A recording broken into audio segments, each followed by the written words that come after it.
ইন্নাল হামদুলিল্লাহ ওয়াসসালাতু ওয়াসসালামু আলা রাসূলিল্লাহ আম্মা বা'দ। আনাস ইবনে মালিক রাদিয়াল্লাহু তাআলা আন থেকে বর্ণিত, তিনি বলেন রাসূলুল্লাহ সাল্লাল্লাহু আলাইহি ওয়াসাল্লামের আতরদানি ছিল, তিনি তা হতে আতর লাগাতেন। সুমামা ইবনে আব্দুল্লাহ রাহিমাহুল্লাহ থেকে বর্ণিত, তিনি বলেন আনাস রাদিয়াল্লাহু তাআলা আন সুগন্ধি ফেরত দিতেন না। আর আনাস রাদিয়াল্লাহু তাআলা আন বলতেন নবী সাল্লাল্লাহু আলাইহি ওয়াসাল্লাম কখনো সুগন্ধি ফেরত দিতেন না। ইবনে উমর রাদিয়াল্লাহু তাআলা আন থেকে বর্ণিত, তিনি বলেন রাসূলুল্লাহ সাল্লাল্লাহু আলাইহি ওয়াসাল্লাম বলেছেন, তিনটি বস্তু কখনো ফেরত দেবে না, বালিশ, তেল এবং দুধ। আবু হুরায়রা রাদিয়াল্লাহু তাআলা আন থেকে বর্ণিত, তিনি বলেন রাসূলুল্লাহ সাল্লাল্লাহু আলাইহি ওয়াসাল্লাম বলেছেন, পুরুষের সুগন্ধি ছড়াই কিন্তু রং থাকে অদৃশ্য, আর মহিলাদের সুগন্ধির রং দৃশ্যমান কিন্তু তাতে গন্ধ নেই। আনাস ইবনে মালিক রাদিয়াল্লাহু তাআলা আন থেকে বর্ণিত, তিনি বলেন রাসূলুল্লাহ সাল্লাল্লাহু আলাইহি ওয়াসাল্লাম কোনো কথা তিনবার বলতেন যাতে শ্রোতারা ভালোভাবে হৃদয়ঙ্গম করতে পারে। হাসান ইবনে আলী রাদিয়াল্লাহু তাআলা আন থেকে বর্ণিত, তিনি বলেন আমি আমার মামা হিন্দ ইবনে আবু হালা রাদিয়াল্লাহু তাআলা আনকে জিজ্ঞেস করলাম, তিনি রাসূলুল্লাহ সাল্লাল্লাহু আলাইহি ওয়াসাল্লামের অবয়ব ও আখলাক সম্পর্কে সুন্দর রূপে বর্ণনা করতেন। আমি বললাম রাসূলুল্লাহ সাল্লাল্লাহু আলাইহি ওয়াসাল্লাম এর বাচনভঙ্গি সম্পর্কে আমাকে অবহিত করুন। তিনি বললেন রাসূলুল্লাহ সাল্লাল্লাহু আলাইহি ওয়াসাল্লাম সর্বদা আখিরাতে উম্মতের মুক্তির চিন্তায় বিভোর থাকতেন, এ কারণে তার কোনো স্বস্তি ছিল না। তিনি অধিকাংশ সময় নীরব থাকতেন, বিনা প্রয়োজনে কথা বলতেন না, তিনি স্পষ্টভাবে কথা বলতেন। তিনি ব্যাপক অর্থবোধক বাক্যালাপ করতেন, তার কথা ছিল একটি থেকে অপরটি পৃথক। তার কথাবার্তা অধিক বিস্তারিত ছিল না কিংবা অতি সংক্ষিপ্তও ছিল না, অর্থাৎ তার কথার মর্মার্থ অনুধাবনে কোনো প্রকার অসুবিধা হতো না। তার কথায় কঠোরতার ছাপ ছিল না, থাকতো না তুচ্ছ তাচ্ছিল্যের ভাব। আল্লাহর নিয়ামত যত সামান্যই হতো তাকে তিনি অনেক বড় মনে করতেন, এতে তিনি কোনো দোষ ত্রুটি খুঁজতেন না। তিনি অপরিহার্য খাদ্য সামগ্রীর ত্রুটি খতিয়ে দেখতেন না এবং উচ্ছ্বসিত প্রশংসাও করতেন না। পার্থিব কোনো বিষয় বা কাজের উপর ক্রোধ প্রকাশ করতেন না এবং তার জন্য আক্ষেপও করতেন না। অবশ্য যখন কেউ দিনই কোনো বিষয়ে সীমালঙ্ঘন করত তখন তার রাগের সীমা থাকতো না, এমনকি তখন কেউ তাকে বসে রাখতে পারত না। তিনি ব্যক্তিগত কারণে ক্রোধান্বিত হতেন না এবং এজন্য কারো সাহায্য গ্রহণ করতেন না। কোনো বিষয়ের প্রতি ইশারা করলে সম্পূর্ণ হাত দ্বারা ইশারা করতেন। তিনি কোনো বিস্ময় প্রকাশ করলে হাত উল্টাতেন। যখন কথাবার্তা বলতেন তখন ডান হাতের তালুতে বাম হাতের আঙ্গুলের আভ্যন্তরীণ ভাগ দ্বারা আঘাত করতেন। কারো প্রতি অসন্তুষ্ট হলে তার দিক হতে মুখ ফিরিয়ে নিতেন এবং অমনোযোগী হতেন। যখন তিনি আনন্দ উৎফুল্ল হতেন তখন তার চোখের কিনারা নিম্নমুখী করতেন। অধিকাংশ সময় তিনি মুচকে হাসতেন, তখন তার দাঁতগুলো বরফের ন্যায় উজ্জ্বল সাদা রূপে শোভা পেত। আব্দুল্লাহ ইবনে হারিস রাদিয়াল্লাহু তাআলা আন থেকে বর্ণিত, তিনি বলেন আমি রাসূলুল্লাহ সাল্লাল্লাহু আলাইহি ওয়াসাল্লামের চেয়ে অধিক মুচকি হাস্যকারী ব্যক্তি কাউকে দেখিনি। আব্দুল্লাহ ইবনে হারিস রাদিয়াল্লাহু তাআলা আন থেকে বর্ণিত, তিনি বলেন রাসূলুল্লাহ সাল্লাল্লাহু আলাইহি ওয়াসাল্লাম সবসময় মুচকি হাসতেন। আবু যর রাদিয়াল্লাহু তাআলা আন থেকে বর্ণিত, তিনি বলেন রাসূলুল্লাহ সাল্লাল্লাহু আলাইহি ওয়াসাল্লাম বলেছেন, নিশ্চয় আমি সর্বপ্রথম জান্নাতে প্রবেশকারী ব্যক্তিকে ভালোভাবে জানি, আর যে ব্যক্তি সর্বশেষ জাহান্নাম হতে নাজাত পাবে তাকেও জানি। কিয়ামতের দিন এক ব্যক্তিকে আল্লাহর নিকট উপস্থিত করে বলা হবে, এর সগীরা গুনাহগুলো উপস্থাপন করো এবং কবিরা গুনাহগুলো গোপন করে রাখো। এরপর তাকে জিজ্ঞেস করা হবে, তুমি অমুক অমুক দিনে এই গুনাহ করেছো। তখন সে ব্যক্তি সবগুলো স্বীকার করবে এবং একটিও অস্বীকার করবে না। এরপর সে তার কবিরা গুনাহসমূহ সম্পর্কে ভীত সন্ত্রস্ত হয়ে পড়বে।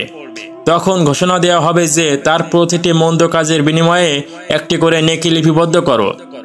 এরপর সে বলবে, নিশ্চয়ই এখনো আমার অনেক গুনাহ বাকি আছে যা দেখতে পাচ্ছি না।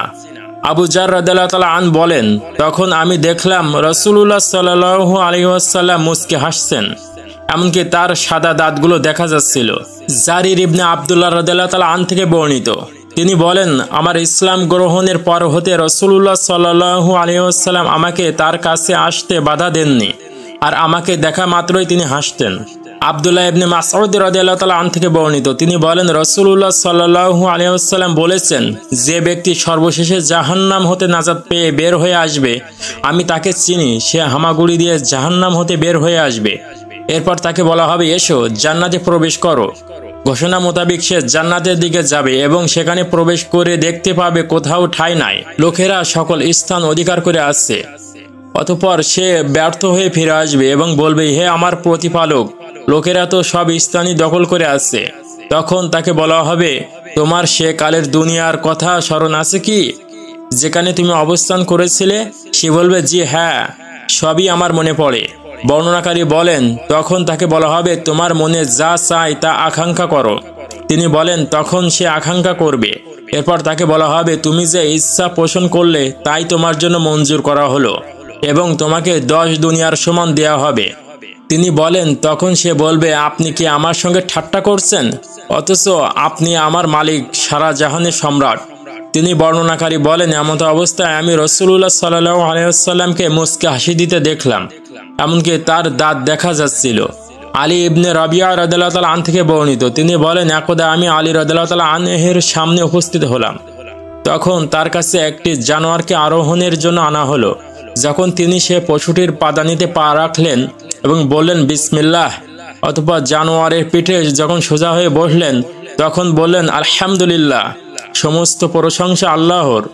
অতঃপর বললেন, সুবহানাল্লাযী সাখখারা লানা হাযা ওয়া মা কুন্না লাহু মুকরিনিন ওয়া ইন্না ইলা রাব্বিনা লামুনকালিবুন। অর্থাৎ, হে আল্লাহ, মহান সত্তার পবিত্রতা জ্ঞাপন করছি, যিনি আমাদের জন্য একে বশীভূত করেছেন। আমরা একে বশীভূত করতে সক্ষম নই, বস্তুত আমরা তার দিকে প্রত্যাবর্তন করছি। এরপর তিনি 3 বার আলহামদুলিল্লাহ এবং 3 বার বিসমিল্লাহ পাঠ করলেন। এরপর এ দোয়া পড়লেন, সুবহানাকা ইন্নী যালামতু নাফসি ফাগফিরলি ফাইন্নাহু লা ইয়াগফিরুদ যুনুবা ইল্লা আনতা। অর্থাৎ, আল্লাহ পবিত্র, নিশ্চয় আমি আমার নিজের উপর সীমা লঙ্ঘন করেছি, অতএব আপনি আমাকে ক্ষমা করে দিন, কারণ আপনি ছাড়া গুনাহ ক্ষমাকারী আর কেউ নেই। এরপর তিনি হাসলেন। তখন আমি তাকে বললাম, আমিরুল মুমিনিন, আপনার হাসি পেল? তিনি বললেন, আমি রাসূলুল্লাহ সাল্লাল্লাহু আলাইহি ওয়াসাল্লামকে এমনভাবে দেখেছি যেভাবে আমি এইমাত্র কথা ও কাজ সম্পন্ন করলাম। এরপর তিনি মুস্কি হাসি দিলেন। তখন আমি বললাম, হে আল্লাহর রাসূল, কোন জিনিস আপনাকে হাসালো? তিনি বললেন, তোমার প্রতিপালক তার বান্দার এ কথা খুবই পছন্দ করেন যখন সে বলে, হে আমার প্রতিপালক, আমার গুনাহগুলো ক্ষমা করে দাও, এ বিশ্বাস রেখে যে তিনি ছাড়া অন্য কেউ গুনাহ মাফ করতে পারে না। আনাস ইবনে মালিক রাদিয়াল্লাহু তাআলা আন থেকে বর্ণিত, একবার নবী সাল্লাল্লাহু আলাইহি ওয়াসাল্লাম তাকে সম্বোধন করে কৌতুকস্থলে বলেছিলেন, হে দোকান বিশিষ্ট। মাহমুদ রাহিমাহুল্লাহ বলেন, আবু উসামা রাহিমাহুল্লাহ এর অর্থ করেছেন তিনি তার সাথে কৌতুক করেছেন। আনাস ইবনে মালিক রাদিয়াল্লাহু তাআলা আন থেকে বর্ণিত, তিনি বলেন, নবী সাল্লাল্লাহু আলাইহি ওয়াসাল্লাম আমাদের সাথে কৌতুক করতেন। এমনকি একবার তিনি আমার ছোট ভাইকে কৌতুক করে বললেন, হে আবু উমায়ের, কি হলো নুগায়ের? আবু হুরায়রা রাদিয়াল্লাহু তাআলা আন থেকে বর্ণিত, তিনি বলেন, তারা সাহাবায়ে কেরাম বললেন, হে আল্লাহর রাসূল, আপনি আমাদের সাথে কৌতুক করছেন? তিনি বললেন, আমি কৌতুকস্থলে কখনো সত্য ছাড়া কিছু বলি না। আনাস ইবনে মালিক রাদিয়াল্লাহু তাআলা আন থেকে বর্ণিত, তিনি বলেন, এক ব্যক্তি রাসূলুল্লাহ সাল্লাল্লাহু আলাইহি ওয়াসাল্লামের নিকট একটি বাহন চেয়েছিল। তিনি বললেন, আমি তোমাকে একটি উটনীর বাচ্চা দিচ্ছি। সে বলল, হে আল্লাহর রাসূল, আমি উটনীর বাচ্চা দিয়ে কি করব? রাসূলুল্লাহ সাল্লাল্লাহু আলাইহি ওয়াসাল্লাম বললেন, উট মাত্রই তো কোনো না কোনো উটনীর বাচ্চা। আনাস ইবনে মালিক রাদিয়াল্লাহু তাআলা আন থেকে বর্ণিত, জাহির ইবনে হিজাম আশ-জাই বদরি নামে এক বেদউইন প্রায় নবী সাল্লাল্লাহু আলাইহি ওয়াসাল্লামকে হাদিয়া দিত। যখন সে চলে যেতে উদ্যত হতো তখন নবী সাল্লাল্লাহু আলাইহি ওয়াসাল্লাম বলতেন, জাহির আমাদের পল্লী বন্ধু, আমরা তার শহরে বন্ধু। সে কদাকার হলেও নবী সাল্লাল্লাহু আলাইহি ওয়াসাল্লাম তাকে ভালোবাসতেন। একবার সে বেচাকিনা করছিল আর নবী সাল্লাল্লাহু আলাইহি ওয়াসাল্লাম তার অলক্ষ্যে পেছন দিক থেকে ধরে ফেললেন।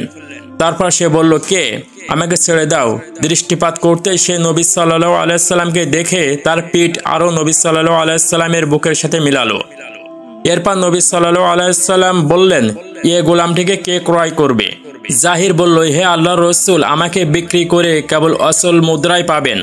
এরপর তিনি বললেন, কিন্তু তুমি আল্লাহর নিকট অচল নও। অথবা তিনি বলেছেন, আল্লাহর নিকট তোমার উচ্চ মর্যাদা রয়েছে। হাসান রাদিয়াল্লাহু তাআলা আন থেকে বর্ণিত, একবার এক বৃদ্ধা মহিলা নবী সাল্লাল্লাহু আলাইহি ওয়াসাল্লামের কাছে এসে বলল, হে আল্লাহর রাসূল, আল্লাহর কাছে দোয়া করুন যেন আমি জান্নাতে প্রবেশ করতে পারি। তিনি বললেন, ও হে, কোনো বৃদ্ধা জান্নাতে প্রবেশ করবে না। বর্ণনাকারী বলেন, তা শুনে সে কাঁদতে কাঁদতে চলে গেল।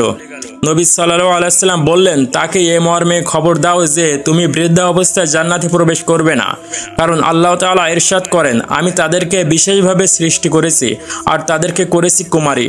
সূরা ওয়াকিয়া।